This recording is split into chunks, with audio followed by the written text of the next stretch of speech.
Did you know that 32 US cities are sinking into the ocean and face major flood risks by 2050? This is not some far-fetched dystopian scenario. It's a harsh reality that more than 500,000 people across coastal cities like New York, Boston, San Francisco, and Miami could face. The ticking time bomb of rising sea levels and sinking ground could trigger repeated flooding, causing an estimated $107 billion in damages by 2050. Now let's put things into perspective. Roughly 30% of the US population resides in cities along the coast, where sea levels are predicted to rise up to 1 foot by 2050. But the real kicker is not just the rising sea levels, it's the alarming rate at which many US cities are sinking into the ocean. Yes, you heard it right, our cities are sinking. And this, my friends, has often been overlooked in previous flooding forecasts. A recent study, published in the journal Nature, has thrown light on this dual threat. The researchers have modeled the double impact of rising sea levels and sinking land, revealing a reality that is far more daunting than we had anticipated. Our cities are not just sinking because of the weight of their growing metropolises or the shifting of coastal land after the end of the last ice age. They are also sinking because we are lifting gas, water, and other materials from below ground, hollowing out the land beneath these cities. This is causing coastal cities to sink by as much as 0.2 inches a year, effectively tripling the changes to relative sea levels around these areas. This is the hidden threat we face. It's not just the rising sea levels, but also the sinking land that we should be worried about. The time to act is now. We must understand the gravity of the situation and work towards mitigating this risk before it's too late. But what is causing our cities to sink, you may ask? The culprits are numerous and interlinked, like threads in a complex tapestry.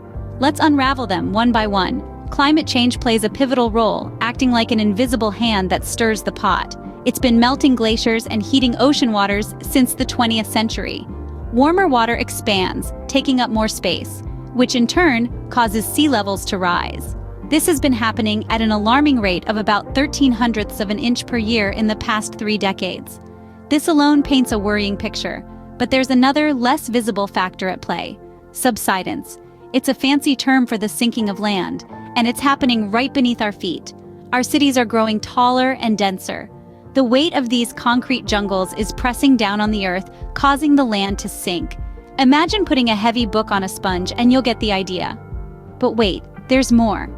The earth is still adjusting to the end of the last ice age, causing coastal land to shift downward. And we humans are also playing a part. We've been extracting gas, water, and other materials from below ground, leaving hollow spaces. This is like removing the stuffing from a teddy bear, causing it to sag and sink. These factors combined are causing our coastal cities to sink by as much as 0.2 of an inch a year. That's triple the changes to relative sea levels around affected areas. The result? A double blow of rising sea levels and sinking land. It's like being caught between a rock and a hard place, with water closing in from all sides. We can't ignore the fact that our actions and the forces of nature are converging in a perfect storm, threatening our coastal cities. It's a wake-up call for us to understand the causes, face the reality, and take action. These factors combined are causing our coastal cities to sink by as much as 0.2 of an inch a year, tripling the changes to relative sea levels around affected areas. So, what does this mean for us? Well, if we don't take preventative steps, the future looks rather grim. 1 in 50 people living in 280,000 properties along US coasts will be affected by flooding. This isn't just a matter of waterlogged basements. We're talking about homes and livelihoods destroyed, communities displaced, and lives upended. But the impact isn't evenly spread. Minority and low-income groups will shoulder a disproportionate share of the damages. These are communities that often lack the resources to rebuild or relocate, making them particularly vulnerable to the devastating effects of flooding. And let's not forget about the economic toll. If we sit back and do nothing, the deluges could cause over $107 billion in damages by 2050. That's a staggering amount of money that could be better spent on infrastructure, education, healthcare, and other critical areas. But this isn't just a US problem. Far from it. Sinking land due to groundwater extraction is expected to affect almost 20% of the world's population by 2040. Take Jakarta, for instance. The Indonesian government has announced plans to move its capital from Jakarta to Borneo after the megacity sank more than 8 feet in the last decade. So, what's the call to action here? Firstly, we need to limit the extraction of natural gas and groundwater to prevent additional subsidence. This is a major cause of the sinking land, and by curbing these activities, we can slow the rate of subsidence. Secondly, we need to strengthen our coastal defenses.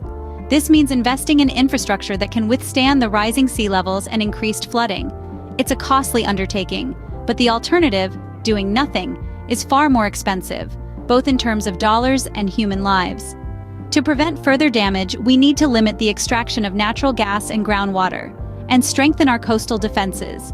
It's a call to action for all of us to support efforts to mitigate these risks. The cost of inaction is far greater, with both economic and social impacts that we can't afford to ignore. As we confront the pressing challenges posed by sinking cities and rising sea levels, your voice and actions are crucial.